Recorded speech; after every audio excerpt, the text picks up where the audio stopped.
नमस्कार प्यारे साथियों, मैं नरेंद्र थ्रोन एजुकेशन के डिजिटल प्लेटफॉर्म पे मैं आप सबका स्वागत करता हूं।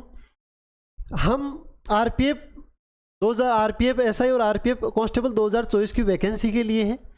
हमने ये थ्रोन एजुकेशन इंस्टीट्यूट ने एक फ्री बैच लॉन्च किया है, जिसका टारगेट है कि 75 दिन में कंप्लीट सिलेबस विथ कंसेप्ट और विथ प्रश्न। आपको बाहर से एक भी प्रश्न या एक भी बुक खरीदने की आवश्यकता नहीं होगी, जिसमें सुबह 6 बजे से 7 बजे तक आपके लिए डेली करंट अफेयर की विथ स्टैटिक जीके और करंट अफेयर की सुबह 6 बजे से 7 बजे तक 1 घंटे की क्लास होगी। उसके बावजूद मैथ्स की होगी, मैथ्स के बावजूद रीजनिंग और साइंस और जीएस। ठीक है, तो ये कंप्लीट आरपीएफ का कंप्लीट सिलेबस कराने की थ्रोन एजुकेशन आपको गारंटी देता है, वो भी बिल्कुल मुफ्त में।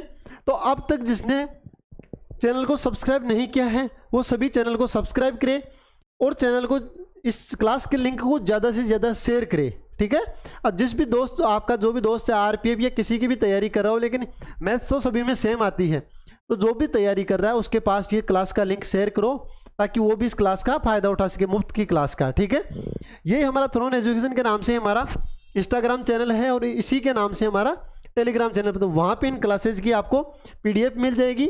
और ये क्लास 3 है, क्लास 2 है, जो इसके डिस्क्रिप्शन में इस दोनों क्लासों का लिंक मिल जाएगा, तो वहाँ से आप दोनों क्लासेज लेके फिर ये तीसरी क्लासेज क्लास ले। ठीक है, तो आज हम 2 दिन में पढ़ रहे थे प्रतिशत। तो पहले दिन प्रतिशत के बारे में पढ़ा था दोस्तों कि प्रतिशत एक्चुअली प्रतिशत होता क्या है, फिर प्रतिशत को भिन्न में कैसे कन्वर्ट करते हैं और भिन्न को प्रतिशत में कैसे कन्वर्ट करते हैं।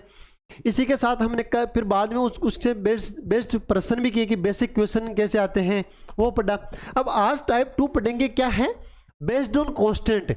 बेस्ड ऑन कांस्टेंट मतलब जैसे आयत का क्षेत्रफल है वो कांस्टेंट रहता है, उसकी लंबाई बढ़ा दी जाती है तो चौड़ाई को कम कर दिया जाता है, या चौड़ाई को कम किया जाता है तो लंबाई को बढ़ा दिया जाता है। तो एक उसकी विमा बढ़ा दी जाती है और दूसरी विमा को घटाने का प्रतिशत पूछता है, या एक को घटा दिया जाता है दूसरी विमा को बढ़ाने का प्रतिशत पूछता है। तो आज का हमारा पहला प्रश्न है कि एक आयत की लंबाई को अगर 25% बढ़ा दी जाती है तो इसकी चौड़ाई में कितनी प्रतिशत की कमी हुई ताकि पुनरावृत्ति का क्षेत्रफल स्थिर रहे। मतलब पुनरावृत्ति यानी परिवर्तन के बाद, परिवर्तन के बाद। ठीक है, तो लंबाई में कितनी प्रतिशत, लंबाई में कितने प्रतिशत की वृद्धि की बेटा, लंबाई में वृद्धि की 25% की, और 25% की वृद्धि मतलब 1/4। कितने की वृद्धि की, 4 में 1 की वृद्धि, तो कितना हो गया, 5। अब रिजल्ट सेम लाना है, तो रिजल्ट सेम लाने के लिए क्या रहेंगे, अब ये तो लंबाई का अनुपात है बेटा, तो चौड़ाई का अनुपात क्या रहेगा, इसका जस्ट उल्टा रहेगा। तभी तो ये क्षेत्रफल दोनों में समान आएगा। तो चौड़ाई क्या रहेगी, चौड़ाई रहेगी, ये इस तरफ आ जाएगा और ये इस तरफ आ जाएगा, तो 5 और 4। अब देखो, अगर क्षेत्रफल होता है लंबाई गुणा चौड़ाई, 4 को 5 से मल्टीप्लाई करेंगे तो भी 20 आएगा, और 5 को 4 से मल्टीप्लाई करेंगे तो भी 20 आएगा। तो चौड़ाई पहले 5 थी, अब कितनी हो गई, 4 हो गई। तो कितना प्रतिशत कम हुई, कितना, 5 में 1 की कमी, 5 में 1 की कमी, तो प्रतिशत कितना होगा, 1/5, और प्रतिशत के लिए 100 से गुणा, तो 100/5 यानी बेटा 20% की कमी करनी होगी। कितने की प्रतिशत की कमी करनी होगी बेटा, 20% की हमें कमी करनी होगी। ठीक है, अब नेक्स्ट प्रश्न पर चलते हैं कि एक घनाभ में यदि लंबाई में 63.63% की वृद्धि की जाती है, एक घनाभ में 63.63% की वृद्धि की जाती होती है, तो 63 चौड़ाई में 41 सही 2/3% की कमी होती है, तो ऊंचाई को कितने प्रतिशत बदला जाना चाहिए ताकि आयतन स्थिर रहे। ये त्रिविमीय प्रश्न है, मतलब 3D, जिसमें लंबाई भी है, चौड़ाई भी और ऊंचाई भी है। तो लंबाई का अनुपात लिखो पहले बेटा,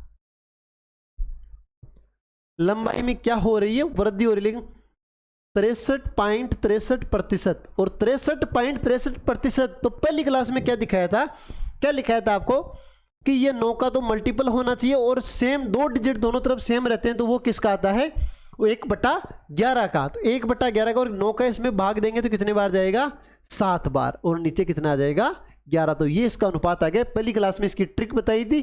तो ये ट्रिक देखो कि ये देखो कि प्रतिशत में है तो 63 2 डिजिट है, दोनों अलग अलग है लेकिन दोनों समान है, 63 जैसे कितना आ जाता है 45 या 54। तो उस प्रकार 9 का भाग 9 का कितने बार जाएगा इसमें बेटा, 7 बार जाएगा। 63 में 7 बार, तो 7 ऊपर और नीचे 11, तो 7/11 इसमें वृद्धि हो रही, 11 में 7 की वृद्धि हो रही है। अब क्या है, चौड़ाई में 41 से 2/3% की कमी होती है।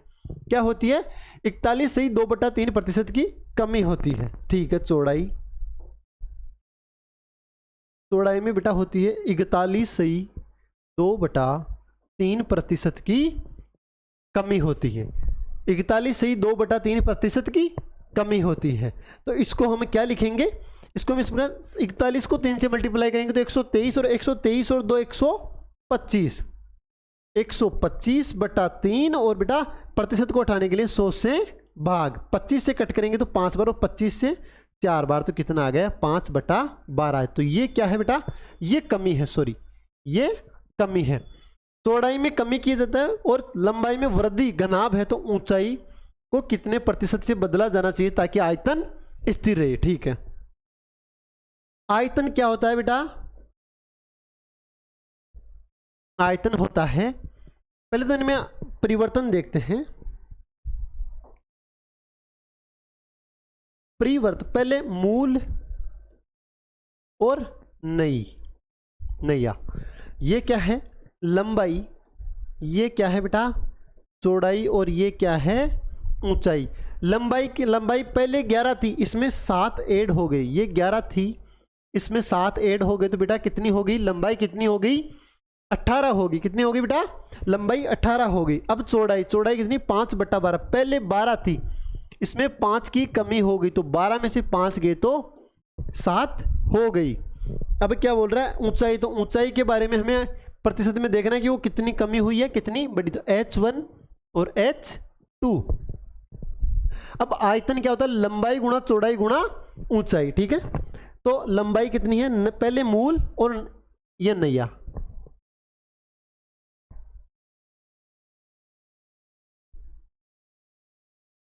ये मूल रहेगा बेटा और ये नैया आयतन रहेगा। ठीक है, और बराबर रहेगा, दोनों का स्थिर है तो आयतन दोनों बराबर रहेंगे। मूल क्या है 11 गुणा 12 गुणा H1, LBH होता है तो 11 गुणा 12 गुणा H1 बराबर नैया कितने 18 गुणा 7 गुणा 18 गुणा 7 गुणा H1, 18 गुणा 7 गुणा H2, सॉरी H2। इसको कट करते 12 से 2 बार और 12 से 3 बार, तो H1/H2, H2 बेटा इस तरफ आ गया। 7 को 3 से मल्टीप्लाई करेंगे तो 21 और 11 को 2 से मल्टीप्लाई करेंगे तो 22। अब क्या पूछ रहा है, ऊंचाई को कितने प्रतिशत से बदला जाना, पहले कितनी थी 21, अब हो गई कितनी 22, तो कितना प्रतिशत बदली, तो ये 1%, 1 बढ़ गए, कितनी बढ़ा 1 बढ़ गया। ठीक है, 1 बढ़ा, तो पहले वाली थी H1 अनुपात H2, पहले 21 थी अब कितनी हो गई बेटा 22, तो कितनी बढ़ी 1, तो 1/21 गुणा 100, 21 से एक भाग देते हैं तो कितना आएगा 4 बार और पॉइंट, और फिर कितना आएगा 16, 160 में 7 बार और फिर 6, 4.7 से प्रतिशत। तो बेटा इसका आंसर आ गया सी, इसका आंसर आ गया कि ऊंचाई में कितना परिवर्तन हुआ 4.7 से प्रतिशत वृद्धि, 4.76% वृद्धि हुई। ठीक है, नेक्स्ट प्रश्न, एक लंबवर्तीय शंकु की ऊंचाई कितनी, ऊंचाई में 33.33 की कमी होती है और इसकी त्रिज्या 3 सेमी तक बढ़ जाती है, इसकी त्रिज्या 3 सेमी तक बढ़ जाती है, तो माना शंकु का आयतन 50% बढ़ जाता है, माना शंकु का आयतन 50% बढ़ जाता है, तो नए शंकु की त्रिज्या पिछले शंकु की त्रिज्या से कितनी अधिक होगी। ये देखो ये अच्छा सवाल है।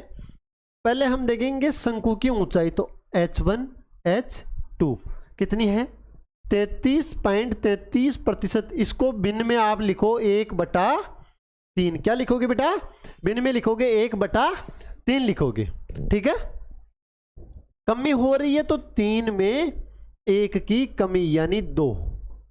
3 में 1 की कमी यानी 2। ठीक है, अब क्या आएगा? अब दे रहा त्रिज्या 3 सेमी तक। ठीक है, आयतन में तो वॉल्यूम 1 और वॉल्यूम 2 क्या बोल रहा है बेटा? 50% बढ़ जाता है। अगर 50% बढ़ जाता है तो इसका मतलब क्या है? 1/2। तो 2 में कितने की वृद्धि हो जाती है? 1 की। तो कितना हो जाता है? 3 हो जाता है। और शंकु का क्षेत्र आयतन कितना होता है? Pi 1/3 pi R square S. तो 1/3 पाई तो कांस्टेंट है, तो क्या रहेगा? R square. देखो कैसे करेंगे, वॉल्यूम 1 बटा वॉल्यूम 2 1/3 पाई R1 का स्क्वायर H1 बटा 1/3 पाई R2 का स्क्वायर H2। 1/3 पाई से 1/3 पाई कट गया है। V1 बटा V2, V1 2 है, V1 2 है और V2 3 है। V1 2 है, V2 3 है, इक्वल टू R1 बटा R2 का होल स्क्वायर, R1 बटा R2 का होल स्क्वायर गुणा H1 बटा H2। तो H1 कितना रहेगा बेटा? H1 3 और H2 2। H1 3 और H2 2। तो 2 को ऊपर और 3 को नीचे। तो बेटा R1 बटा R2 का स्क्वायर बराबर 2 को ऊपर तो 2 2 4 और 3 को 3 से, तो 3 त्रिका 9।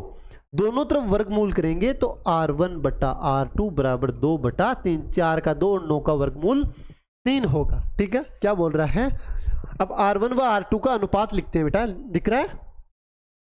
R1 अनुपात R2। R1 क्या? ऊपर का ऊपर 2 और ये R2 कितनी है? 3। इसकी त्रिज्या 3 सेमी तक बढ़ जाती है तो नए शंकु की त्रिज्या पिछले शंकु की त्रिज्या से कितनी अधिक है? ठीक है, तो ये तो 3, ये है कितना बढ़ रहा है बेटा? 1 है, लेकिन ये कितना बता रहा है? 3 सेमी। तो नए शंकु की त्रिज्या ज्ञात करनी है। ये गलत है, ये नए शंकु की, ये तो क्वेश्चन में दे दिया, नए शंकु की त्रिज्या ज्ञात करो। नए शंकु की त्रिज्या ज्ञात, तो 1 का मान 3 है तो 2 का मान कितना होगा? ये भी गुणा 3 पर बेटा, तो कितना हो जाएगा बेटा? 6। तो आंसर एक ऑप्शन बना लेंगे इसमें 6। कौन सा? 6। तो ये आंसर हो गया डी। कितना आ गया? 6 हमारा आंसर आ गया। ठीक है, तो प्रश्न समझ में आया आपके कि कांस्टेंट वाला किस प्रकार हम प्रश्न कर रहे हैं। ठीक है, नेक्स्ट प्रश्न है कि एक आयताकार बॉक्स है। क्या है? एक आयताकार बॉक्स की प्रारंभिक लंबाई 20 सेंटीमीटर है। ठीक है, इस बॉक्स को इस प्रकार बनाया गया है कि इसकी लंबाई 30% बढ़ा दी जाती है। ठीक है, 30 और इसकी चौड़ाई को 20% कम कर दी जाती है, तो इसके क्षेत्रफल में 100 सेंटीमीटर की वृद्धि हो जाती है। तो बॉक्स का नया क्षेत्रफल ज्ञात करो। बॉक्स का नया क्षेत्रफल ज्ञात करो। तो पहले आप क्या करोगे? लंबाई में 30% की वृद्धि होती है, मतलब बढ़ा दिया था, और लंबाई को अगर 30% बढ़ा दिया जाता है तो 30% को भिन्न क्या लिखेंगे बेटा? 3/10।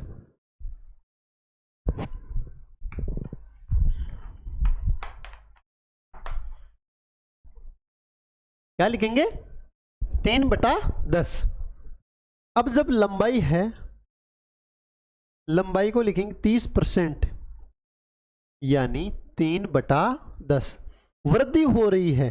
ठीक है, 10 में 3 की वृद्धि यानी 13 हो गई बेटा। अब क्या बोल रहा है? लेकिन इसकी चौड़ाई 20% कम हो जाती है। इसकी चौड़ाई 20% कम हो जाती है। चौड़ाई 20% कम हो जाना बेटा 1/5, मतलब 5 में 1 की कमी। तो 5 में 1 की कमी होगी तो कितना होगा बेटा?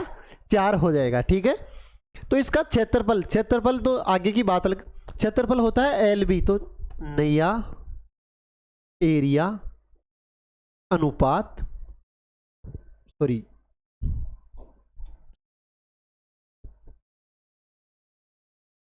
मूल क्षेत्रफल, नया क्षेत्रफल, नया क्षेत्रफल। मूल क्षेत्रफल कितना होगा? 10 गुणा 5, 10 गुणा 5। और पुराना क्षेत्रफल कितना होगा? पुराना, ये सॉरी ये मूल है, ये नया कितना होगा? 13 गुणा 4, 13 गुणा 4।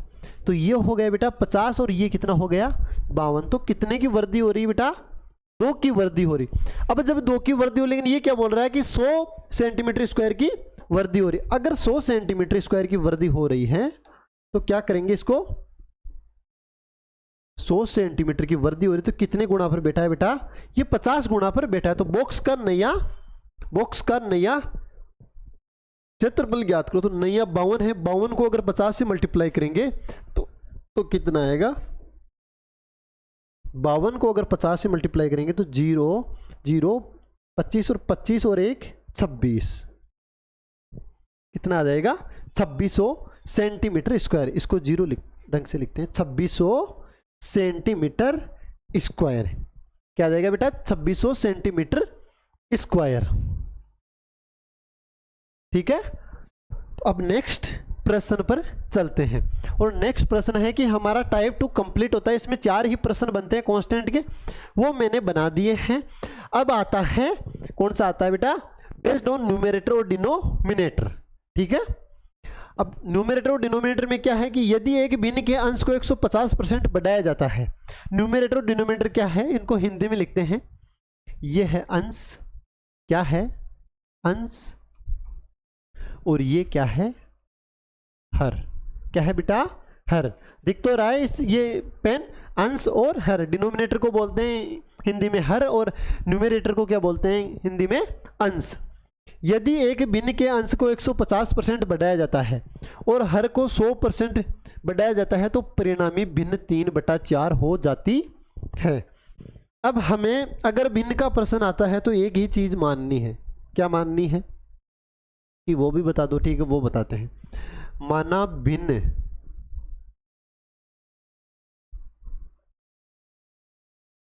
क्या रहेगी? x/y। अब लास्ट में x/y का मान निकालना है और मूल भिन्न पूछ रहा है। तो x/y का जब हमारा मान आ जाता है बेटा तो क्या करेंगे? वही हमारा रिजल्ट रहेगा। ठीक है। तो x/y, अब x/y रहेगा तो देखो x/y, x को कितना प्रतिशत बढ़ाया जाता है? 150% बढ़ाया जाता है। 150% बेटा बढ़ाना यानी 3/2, 2 में 3 की वृद्धि करना। जब 2 में 3 की वृद्धि करेगा तो पहले 2 था, ठीक है, अब कितना हो जाएगा? 5 हो जाएगा। कितना हो जाएगा? 5। पहले x था तो इसका कितना हो जाएगा? 5/2। कैसे? ये कितने गुणा पर है बेटा? x/2। अगर x/2 से 2 को गुणा करेंगे तो x आ जाएगा। तो इसी प्रकार इसको अगर x/2 से गुणा करेंगे तो कितना आ जाएगा? 5x/2। तो अंश किस में कन्वर्ट हो जाएगा? x गुणा 5/2। हर को 100% बढ़ाया जाता है। हर को 100% बढ़ाया जाता है और अगर 100% बढ़ाया जाता है यानी 1/1, तो 1 में 1 की वृद्धि यानी 2। तो ये कितना है? y। तो ये कितने पर है? y/1 से। तो ये भी बेटा ये 2y हो जाएगा। तो ये नीचे कितना हो जाएगा? 2y बराबर भिन्न कितनी हो जाती है बेटा? 3/4 हमारी भिन्न हो जाती है। अब इसको क्या लिखेंगे? x गुणा 5/2 नीचे आ जाएगा तो 4 गुणा y बराबर 3/4। ठीक है। 4 से 4 कट कर देंगे, 5 नीचे चला जाएगा तो x/y बराबर 3/5। और बेटा 3 ये आता है, यही हमारा आंसर आएगा। क्या आएगा? आंसर आएगा 3/5। और ये देखो आंसर आ गया A। तो भिन्न क्या मानना है? x/y हमें इसका भिन्न मानना है और x/y भिन्न मान लिया। x में ये हर में हो रहा है, अंश में हो रहा है तो 5/2। 150% की वृद्धि होना मतलब 2 में 3 की वृद्धि होना। ठीक है। इसी प्रकार अगर 100% तो y खुद 100% है, इसमें 100% की और वृद्धि होगी तो कितने हो गए? ये 2y। ठीक है। नेक्स्ट प्रश्न पर हम चलते हैं। ठीक है। नेक्स्ट प्रश्न है बेटा कि यदि किसी भिन्न के अंश को 16 से 2/3% बढ़ा दिया जाता है और हर को 11 से 1/9% बढ़ा दिया जाता है तो परिणामी भिन्न 7/9 होगा। ठीक है। किसी भिन्न के अंश को भिन्न के अंश को, भिन्न क्या, ये अक्स है, अक्स को कितना प्रतिशत बढ़ा दिया था, इसका मतलब होता है 1/6, तो 6 में कितने की वृद्धि, 1 की, तो 7, 7/6 की वृद्धि, तो कितना आ जाएगा बेटा ये 7/6। हर को 11 से 1/9, 11 से 1/9, इसको क्या लिखेंगे 1/9, 9 में 1 की वृद्धि हुआ। हमारा हर क्या था, y है, और y में कितने जोड़ेंगे, 9 में 1 की वृद्धि, तो कितनी 10/9 गुणा हो जाएगा। तो भिन्न कितनी हो जाती, परिणामी भिन्न 7/9, तो मूल भिन्न ज्ञात करो। तो हर में परिवर्तन होने के बाद ये अंश में, और हर में परिवर्तन होने के बाद बेटा 10/9, तो परिणामी भिन्न आ जाती है 7/9। ठीक है, अब आपस में इसको, जो ये ऊपर वाला बटा ये नीचे आ जाएगा, ये नीचे वाला है ऊपर चला जाएगा, तो 7x/6 गुणा 9/10 y बराबर 7/9। अब 7 से 7 कट गया 2 बार, और ये 3 बार, 3 से कटेंगे तो ये 2 बार, और बेटा ये 3 बार, तो ऊपर क्या बचेगा, ऊपर क्या बचेगा बेटा, x गुणा 3, तो 3x, नीचे क्या बचेगा 10 दूना 20, तो 20y बराबर 1/9। तो x/y बराबर 20/9 को 3 से मल्टीप्लाई करेंगे तो 27, कितना आएगा 20/27।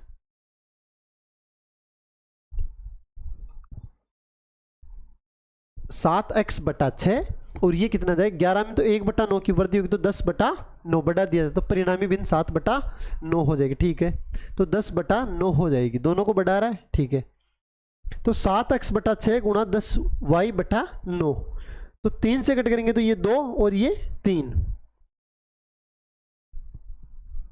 तो इसमें आंसर कैसे नहीं आ रहा है, कोई बात नहीं बेटा, इसका x/y 20/27, तो इसका आंसर आएगा, देखो ये आंसर यही आना है 20/27। क्या आएगा 20/27।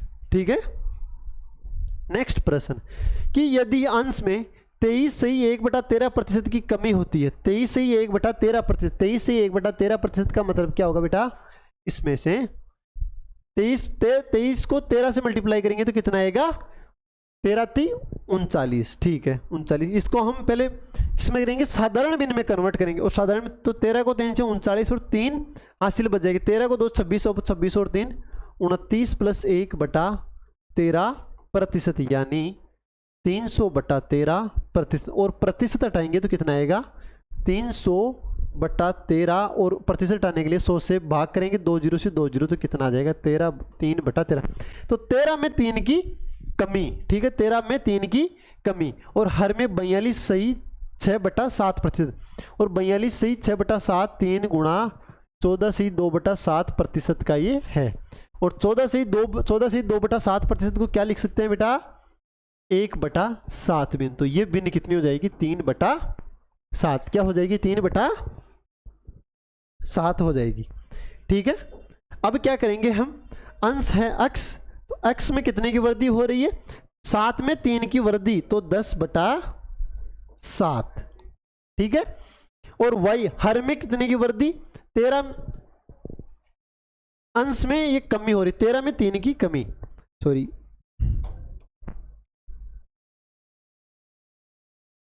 x और बेटा 3 की कमी, और 13 में 3 की कमी, देखो ये बोल रहा है कमी, और कमी बोल रहा है, तो 13 में 3 की कमी 10/13 बटा y हमारा हर है, भिन्न x/y माना था हमने पहले प्रश्न में। ठीक है, अब क्या आता है, हर है 42 सही 6/7%, 3/7, देखो ये 3 से मल्टीप्लाई करोगे तो ये कितना आएगा 42, और 3 को 6 से 6, तो 42 सही 6/7%, यह आपको निकालना आना चाहिए, मैंने पहली क्लास में आराम से ये समझाया है। ठीक है, इसमें अगर वृद्धि होगी तो ये कितना आ जाएगा 10/7, तो परिणाम क्या आता है 1 आता है, सही है, 10 से 10 कट गया। ठीक है, तो ये 7 ऊपर चला जाएगा, और तो x गुणा 7/y गुणा 13 आ जाएगा, y गुणा 13 बराबर 1, तो x/y बराबर, तो वज्र गुणा करेंगे तो 13 ऊपर चला जाएगा और 7 नीचे आ जाएगा, 13 ऊपर चला जाएगा और 7 नीचे आ जाएगा, यही आंसर आ जाएगा 13/7 हमारा आंसर आ जाए। तो मूल भिन्न क्या होगी? 13/7। अब एक प्रश्न आपको मैं देता हूं कि इस प्रश्न को आपको सोल्व करना है। अंश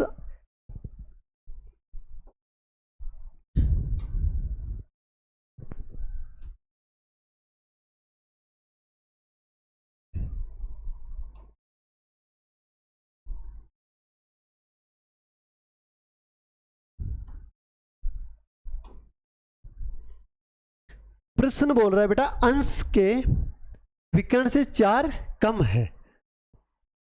अंश के विकर्ण से 4 कम हो, यदि अंश 300% हो जाता है और हर 450% हो जाता है, अंश हर से 4 कम है, अंश हर से 4 कम है।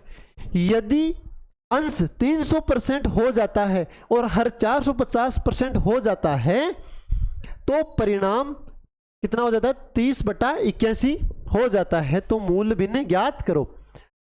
तो ये क्या है? x किससे? y से 4 कम है। ठीक है, अब क्या बोल रहा है? ये प्रश्न बोल रहा है बेटा कि अंश 300% हो जाता है, अंश 300% हो जाता है और अंश 300% हो जाना 300/100 और डायरेक्ट हो रहा है, जो ना तो बढ़ रहा है ना घट रहा है, डायरेक्ट हो रहा है। तो हो रहा है तो अभी मैंने बताया डायरेक्ट उसको गुणा कर दो 450/100। तो कितना आ रहा है? 30/81। कितना आ रहा है? 30/81। 100 से 100 कट जाएगा, 1 0 से 1 0, 15 से काटेंगे 2 बार और 15 से काटेंगे तो बेटा 3 बार। तो 2x/3y बराबर 30/81। 2 से कट करेंगे तो बेटा 15 और 3 से कट करेंगे तो 27। तो क्या आ जाएगा? x/y बराबर 15/27 आ गया। लेकिन हमें क्या बता रहा है? ये बता रहा है कि x y से 4 कम है, x y से 4 कम है। तो इसको हम किस प्रकार लिखेंगे? इसको हम 3 से कट करेंगे, 3 से कट करेंगे तो ये आ जाएगा 5 और ये कितना आ जाएगा? 9। तो x/y बराबर 5/9। क्या आ जाएगा? 5/9। अब इसमें ये एक्स्ट्रा जानकारी देगी x बराबर y माइनस 4। इससे करोगे तो ओनली कैलकुलेशन बढ़ेगी और इसके अलावा होने वाला कुछ नहीं है। ठीक है, तो ये एक्स्ट्रा देते हैं कभी कभार कंफ्यूज करने के लिए कि मैंने ये 4 तो यूज नहीं किया, कहीं मेरा आंसर गलत तो नहीं है। आंसर गलत नहीं होगा, आप यही बिना रखें यहाँ देख लो कि इस 5 में 300% बढ़ाओ तो 15 हो जाएगा और 9 में 450% बढ़ाओ तो 9 36 और 36 और ये तो 45। ठीक है, तो ये वही होगा, वही होगा। ठीक है, 450% रहेगा तो ये कितना हो जाएगा? वही आएगा 27। तो कितना हो जाएगा? 15/27 आ जाएगा। ठीक है, और देखो ये क्या बोल रहा था? हर से 4 कम है, 9 से 5 4 कम है ना, तो ये सेटिस्फाई हो रहा है, बस इतना ही चाहिए। अब आ गई error in calculation. Error in calculation इसमें क्या होता है बेटा? इसमें एक चीज होती है कि एक स्टूडेंट होता है और वो स्टूडेंट क्या करता है? वो स्टूडेंट संख्या को जैसे x/y है,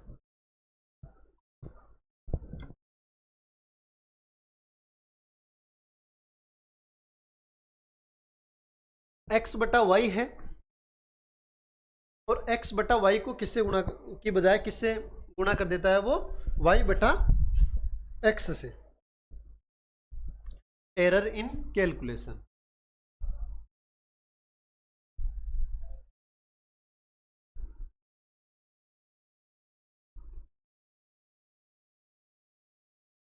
एरर इन कैलकुलेशन। ठीक है, अब एरर इन कैलकुलेशन बता रहा है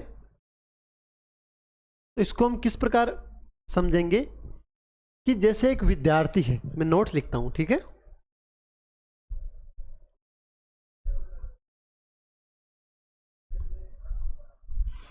एक विद्यार्थी किसी संख्या को x/y से गुणा करने की बजाय y/x से गुणा कर देता है।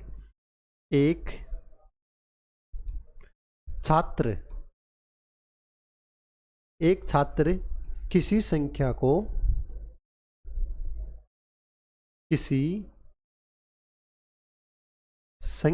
आप जैसे जैसे मैं लिख रहा हूं वैसे वैसे आप नोट करते जाना कि एक छात्र किसी संख्या को x/y से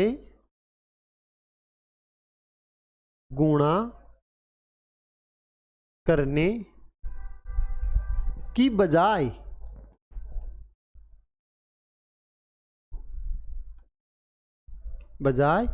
वह y बटा x से गुणा कर देता है, y बटा x से गुणा कर देता है, y बटा x से गुणा कर देता है। तो उसकी गणना में प्रतिशत त्रुटि ज्ञात करें। तो उसकी गणना में प्रतिशत त्रुटि ज्ञात करें। अब आपको एक चीज ना, हमेशा अगर भाग आ जाए तो भाग, अगर x बटा y से गुणा करो या y बटा x से भाग दो, बात एक ही है। अगर ऐसा आता है कि x बटा y से भाग दो तो क्या करोगे आप, y बटा x से गुणा करोगे। अब देखो परफॉर्मा क्या है, वास्तविक गुणन में, दूसरा पेन यूज करता हूं ताकि आपको अलग से दिखे।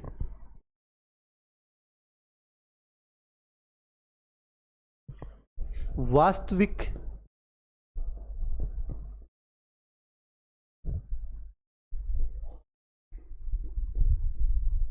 गुणन संख्या, वास्तविक गुणन संख्या, और इस तरफ क्या लिखेंगे, त्रुटि वाली संख्या। क्या लिखेंगे बेटा, त्रुटि वाली संख्या। तो वास्तविक संख्या किससे गुणा करना था, x बटा y से, कर किससे दिया, y बटा x से। अब क्या करेंगे, वज्र गुणा, वज्र गुणा, x को x से तो x स्क्वायर और y को y से तो y स्क्वायर। तो इस अब त्रुटि प्रतिशत कैसे निकालेंगे, त्रुटि प्रतिशत, ये दिख रहा है, ठीक है।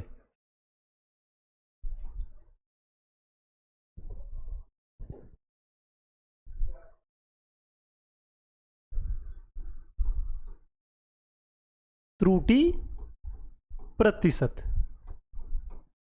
ठीक है। त्रुटि प्रतिशत क्या करेंगे, इसमें से इसको घटाएंगे, इसके सापेक्ष तो इसको नीचे देंगे, प्रतिशत के लिए 100 से गुणा करेंगे। तो y स्क्वायर ये गलती वाली तरफ था, ये एक्स स्क्वायर ये वास्तविक था, ये एक्स स्क्वायर, और प्रतिशत के लिए 100 से गुणा। तो ये हमारा एक फॉर्मेट बन गया है, ठीक है। आपको बस इसी चीज को ध्यान रखना है कि त्रुटि प्रतिशत बराबर y square minus x square बटा एक्स स्क्वायर गुणा 100, ठीक है। वास्तविक गुणन संख्या, त्रुटि वाली संख्या, तो x बटा y और वज्र गुणा कर, और y बटा x से गुणा कर दिया। अब ये देखो कभी कभार किसी विद्यार्थी ने y बटा x से गुणा कर दिया, जबकि उसे x बटा y से गुणा करना था। तो किससे करना था, x बटा y से। तो वास्तविक गुणन संख्या और त्रुटि वाली गुणन संख्या, ठीक है। तो ये आ गई y बटा, अब वज्र गुणा करोगे तो इसका ऊपर वाला इस तरफ रह जाएगा और इसका ऊपर वाला इस तरफ रह जाएगा, ठीक है। अब प्रश्न करते हैं, एक छात्र एक संख्या को 5 बटा 6 के बजाय 6 बटा 5 से गुणा करता है। 5 बटा 6 के बजाय तो क्या लिखेंगे,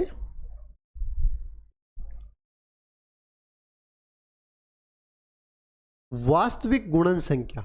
5 बटा 6 की बजाय 6 बटा 5 से गुणा कर देता है, वास्तविक गुणन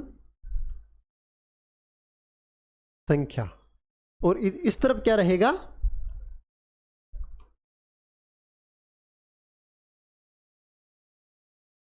त्रुटि वाली गुणन संख्या।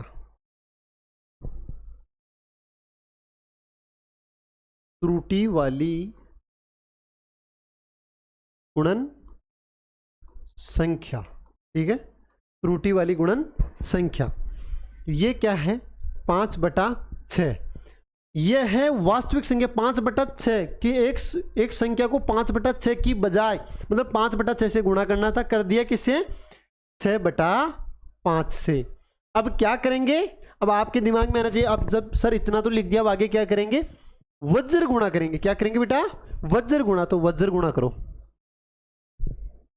तो 5 को 5 से तो 25 और 6 को 6 से तो 36। कितनी त्रुटि हुई इसमें? कितना हुआ है? 11।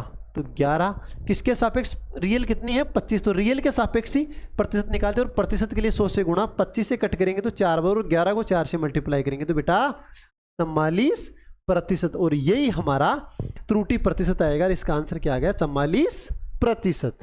ठीक है, आया समझ में? अब नेक्स्ट प्रश्न के लिए मैं आपको 1 मिनट दूंगा और इस प्रश्न को आपको करना है। एक छात्र एक संख्या को 3/7 के बजाय 7/3 से गुणा करता है, तो गणना में प्रतिशत त्रुटि ज्ञात करो। तो एक बार आप इसको करो।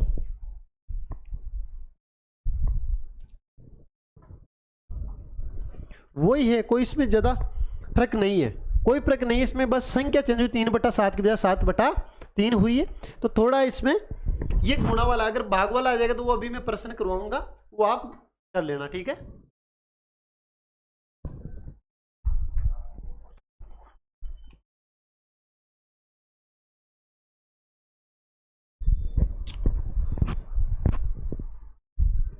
किसी ने किया? बेटा प्रैक्टिस, कम से कम कोशिश करो। देखो कोशिश करने वालों की कभी हार नहीं होती, और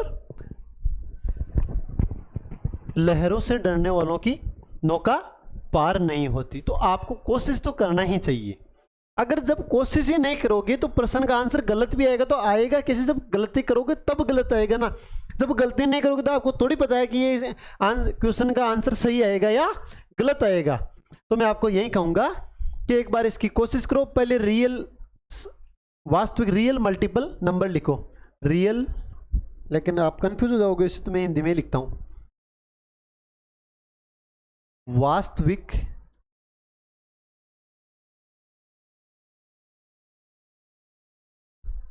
गुणन संख्या त्रुटि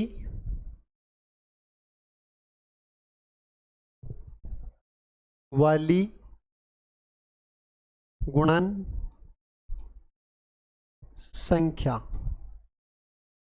अब आप मुझे ये बताओ कि वास्तविक गुणन संख्या क्या है और त्रुटि वाली गुणन संख्या क्या है। अगर आप ये लाइव नहीं ले पाए तो आप रिकॉर्डेड में, अगर बाद में भी ले रहे हैं तो आप एक बार कमेंट जरूर, कमेंट करने से क्या होता है, जितना आप किसी भी चीज़ को लिखोगे, आप पहले पेन से लिखते हो, अगर आपके माइंड में आता है कि ठीक है कि गुणन संख्या क्या है 3/7, 3/7 आप रियल में लिखो। अगर लिखोगे तो उससे क्या होगा कि ठीक है मुझे पता चलेगा, हाँ ठीक है। अगर आप लिख रहे हैं, आप ये मत देखो कि मैं सर रिकॉर्डेड, ये मैं पहले तो देख नहीं पाया, अब लास्ट पीछे देख रहे हो, ये तो ऑफलाइन है, रिकॉर्डेड हो गए, मैं क्या करूँ? नहीं, रिकॉर्डेड में आप कमेंट करो। उससे कमेंट करने से क्या आपको लगेगा, हाँ ठीक है मैंने 3/7, फिर थोड़ी देर बाद मैं ही बताऊंगा कि वास्तव में रियल में अगर 3/7 है या 7/3 है, तो आपको खुद को लगे हाँ ठीक है कि यार मैंने कमेंट किया वो कि मेरा आंसर सही है। अब नहीं लिखोगे, सोच लिया 3/7 है, आपने सोच तो लिया कि 3/7, लेकिन लिख देते हैं, फिर बाद में पता चला कि सर ने भी वही 3/7 ही बताया, तो आपका कॉन्फिडेंस लेवल अप हो जाएगा। और कॉन्फिडेंस लेवल अगर अप हो गया ना, तो नहीं आने वाला प्रश्न भी एक बार आ जाता है, आपका दिमाग ऑटोमेटिक 200% गति से काम करने, अपना डबल गति से काम करने लग जाता है। ठीक है, तो ये कितना हो जाएगा? 3/7, और जो त्रुटि वाली है वो 7/3। आपने अब तक ये देखा होगा कि 100% से कोई भी संख्या, 100% से ज़्यादा कोई भी प्रतिशत आपने अभी तक नहीं देखा होगा। लेकिन आप ये देखो, अगर आप यह हम प्रतिशत पढ़ने के बावजूद आपको लगा होगा अभी 450% आया था, 300% आया था, 150% आया था, तो आपको अभी ये लगने लगा कि ठीक है कि यार 100% से भी ज़्यादा प्रतिशत होता है। तो प्रतिशत एक तरीके का अनुपात है, न कि इसकी बाउंडेशन है कि सिर्फ 100%। 100% इसलिए लिया गया है, मैथमेटिशियन ने जो भी ये बनाया है तो इसलिए लिया गया है कि गणनाओं को आसान करने के लिए 100 लिया गया है। अन्यथा आप 10 भी ले सकते हैं, आप अपनी मर्जी से 10 क्रिएट करिए और 10 के अनुपात में निकालिए, आंसर वही आएगा। ठीक है, तो 3/7 और 7/3। अब आप हम वज्र गुणा बेटा करते हैं, और वज्र गुणा करेंगे तो वज्र गुणा करने के बाद क्या आएगा? 3 को 3 से 9 और 7 को 7 से 49, कितना आ जाएगा? 49। कितने की वृद्धि हुई बेटा? 4 की। 40 की। कितने की वृद्धि हुई? 40 की। तो कितनी एरर आई? 40 बट्टे में 9 और मल्टीप्लाई बाई 100%। तो कितना आ गया बेटा? 4000/9%। तो इसका आंसर क्या आ गया? आंसर आ गया बेटा डी हमारा इसका आंसर आ गया। ठीक है, गणना में प्रतिशत त्रुटि कितनी आई? 4000/9। ठीक है, नेक्स्ट चलते हैं। एक छात्र एक संख्या को 8/15 के बजाय 15/8 से गुणा करता है तो गणना में प्रतिशत त्रुटि ज्ञात करो। गणना में प्रतिशत त्रुटि ज्ञात करो।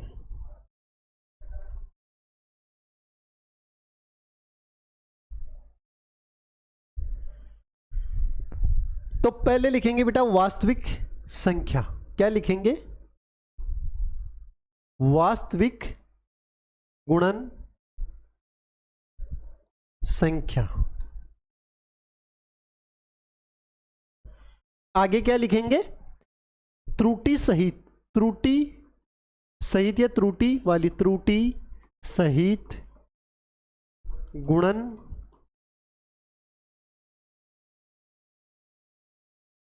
संख्या। त्रुटि सहित गुणन संख्या। तो आप फिर ये बताओ कि वास्तविक गुणन संख्या क्या होगी? एक बार आप कमेंट करके जरूर बताएं कि 8/15 वास्तविक गुणन संख्या होगी या 15/8 गुणन संख्या होगी। एक बार मुझे कमेंट करके ये बताएं, फिर जब मैं आपका जवाब दूंगा तो आप कंफर्म कीजिए कि आपने एक्चुअल में आंसर दिया है। बस बच्चे प्रश्न इजी देखता है, त्रुटि प्रतिशत वाला बच्चा पढ़ता भी नहीं है, लेकिन फिर भी जब रियल में आंसर आता है तो लगता है अरे यार मैंने तो ये वास्तविक मान लिया, ये मान। कभी कभार ये करता है कि एक विद्यार्थी ने एक संख्या को 15/8 से गुणा कर दिया, जबकि उसे 8/15 से गुणा करना था। वो डायरेक्ट पहली संख्या आ रही है वास्तविक है, दूसरी आ रही है त्रुटि सहित गुणन संख्या है। तो इस प्रकार आपको नहीं करना है। इस प्रकार करने के बजाय आपको क्या करना है बेटा? आपको ये देख के करना है कि वास्तविक कौन सी है और त्रुटि सहित कौन सी है। ठीक है, तो बताऊं मैं, तो वास्तविक संख्या है 8/15, 8/15 और त्रुटि सहित कितनी है? 15/8। कितनी है? 15/8। अब वज्र गुणा करते हैं। क्या करते हैं? वज्र गुणा। तो 8 को 8 से 64 और 15 को, देखो आप कहीं नीचे वाला नहीं लिखना है, ऊपर वाला लिखना है। ठीक है, ये ऊपर वाला ये है और ये ऊपर वाला ये है। तो 15 को, तो ये कितना आ जाएगा? 225। अब त्रुटि प्रतिशत ज्ञात करेंगे, तो त्रुटि प्रतिशत ज्ञात करेंगे तो कितना आएगा? 225। 225 में से 64 लेस करते हैं, और किसके रियल संख्या किससे? 64, और प्रतिशत के लिए 100 से गुणा। 25 4 से कटेंगे तो 25 और 4 से कट करेंगे तो 16। 225 में से 64 गया तो 161 गुणा 25 और बटा 16%। अब बेटा 25 को 161 से गुणा करना है, तो 161 से गुणा करेंगे तो क्या आएगा? कितना आएगा? 25 तो 5, 2 तो 2, 15, 25, 40/16%। तो कितना आ गया? 4025/16%। तो ये हमारा आंसर आ गया ए। कितना आया? 4025/16%। ठीक है, तो इस प्रकार ये कैलकुलेशन में एरर के जो प्रश्न है, कैलकुलेशन में एरर की प्रश्न है, ये आता इजी है।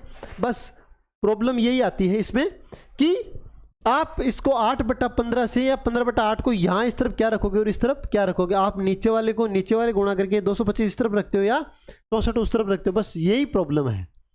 अगर आपको ये रखना सीख गए और जिस प्रकार मैं प्रश्न धीरे धीरे करा रहा हूँ, अगर इस प्रकार करोगे तो कभी भी ये कैलकुलेशन एरर इन कैलकुलेशन, कभी इसका प्रश्न गलत नहीं होगा। ठीक है, नेक्स्ट प्रश्न पर चलते हैं बेटा। 1.6 मीटर लंबी एक रेखा को गलती से 1.64 मीटर मापा गया है, तो प्रतिशत त्रुटि ज्ञात करो।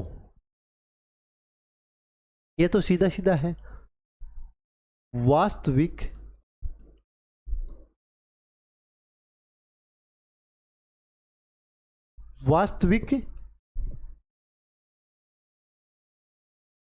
रेखा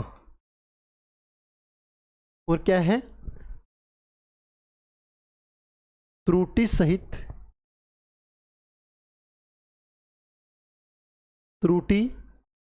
सहित रेखा।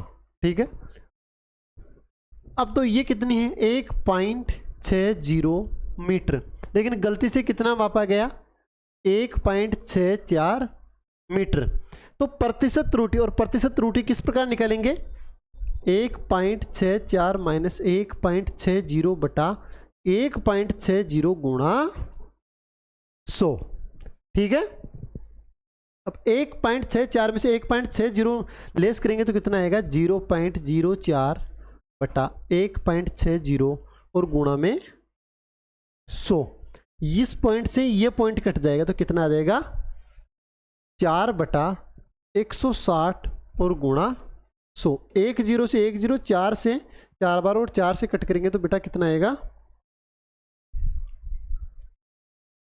4 से कट करेंगे तो कितना आएगा, 2.5%। कितना आएगा, 2.5% की वृद्धि हुई है, तो ये आ गया 2.5%।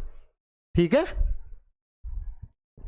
तो अब एक प्रश्न लिखाता हूं आपको गुणा वाला, कि किसी संख्या को एक छात्र, लिखो आप नोटबुक में एक बार लिखो आप, क्वेश्चन नंबर 1, 2 क्वेश्चन कराता हूं ये वाले, कि किसी संख्या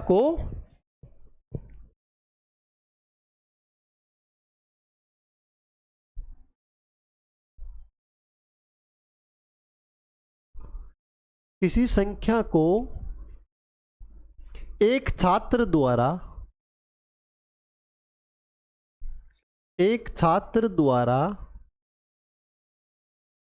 7/15 से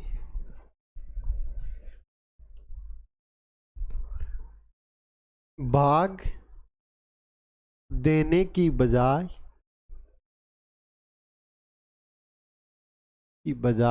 कितने से भाग दे देता है, 15/7 से दे देता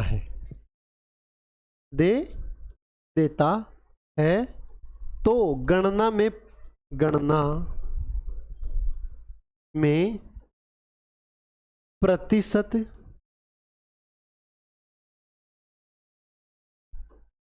त्रुटि ज्ञात करो। मैंने ये प्रश्न लिखा दिया, ये प्रश्न आप एक बार लिखो, आपने ये नोट करो, नोट करके इस प्रश्न का आप आंसर निकालो। ये मैंने बनाया है, और इसका वो भी मैंने ही बनाया, लेकिन ये है कि आपने सामने चलते बोर्ड पे बनाया, तो ये प्रश्न आप करो, मैं आपको होमवर्क दे रहा हूं, करो।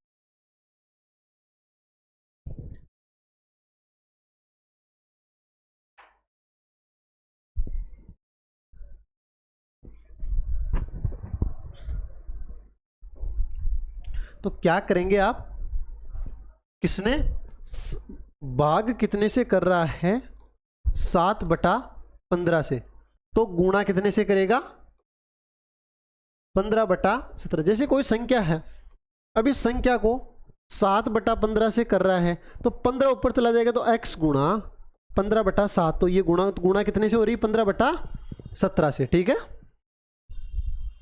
इसी प्रकार ये जो 15/7 है, तो ये त्रुटि सहित कितना आ जाएगा, ये 7/15।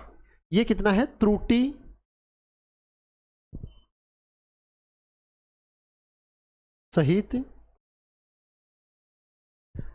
सहित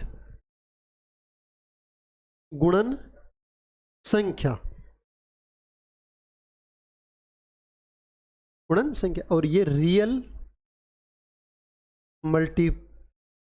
मल्टीपल नंबर। ठीक है, रियल मल्टीपल नंबर, तो लिखेंगे 15/7 और 7/15।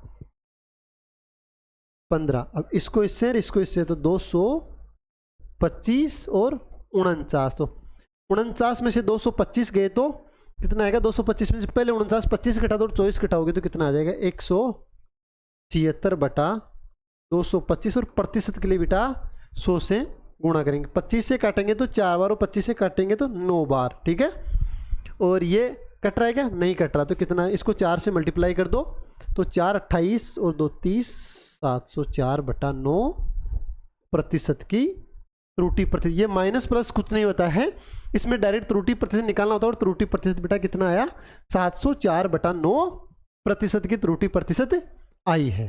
ठीक है, तो एक प्रश्न आपको होमवर्क के लिए और देता हूं और फिर हम आज की क्लास यहीं समाप्त करते हैं। तो पहले मैं आपको एक प्रश्न देता हूं। प्रश्न ऐसा देता हूं कि एक छात्र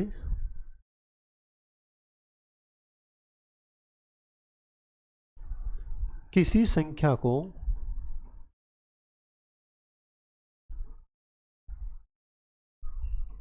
किसी संख्या को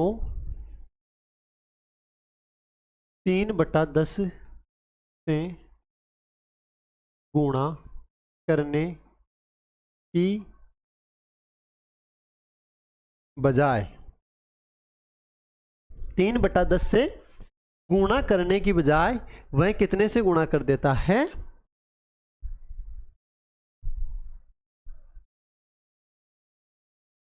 5/15 से गुणा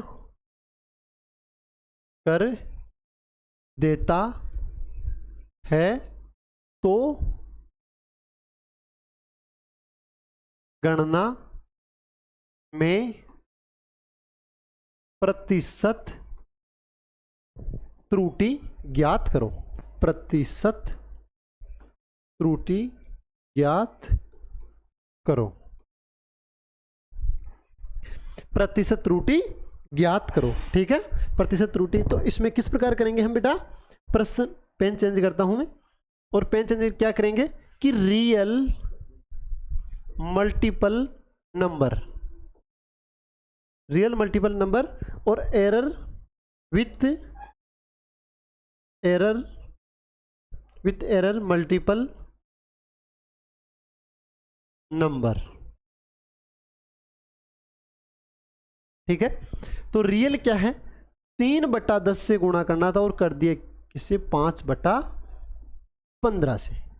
कितना आया, इसको इससे मल्टीप्लाई करेंगे तो 45 और 10 को 5 से करेंगे तो 50। तो कितने की वृद्धि हुई, 5 की। तो 5/45 और गुणा 2, तो 5 से कट करेंगे तो 9 बार, तो 100/9 का क्या होता है, 11 से ही 1/9%, 11 से ही 1/9% होगा।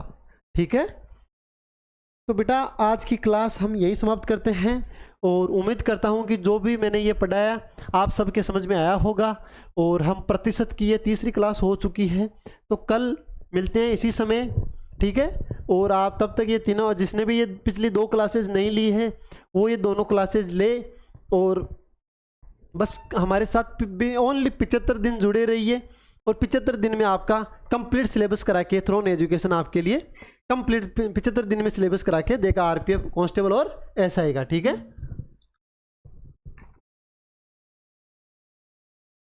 तो ठीक है बेटा, थैंक यू, जय हिंद, जय भारत।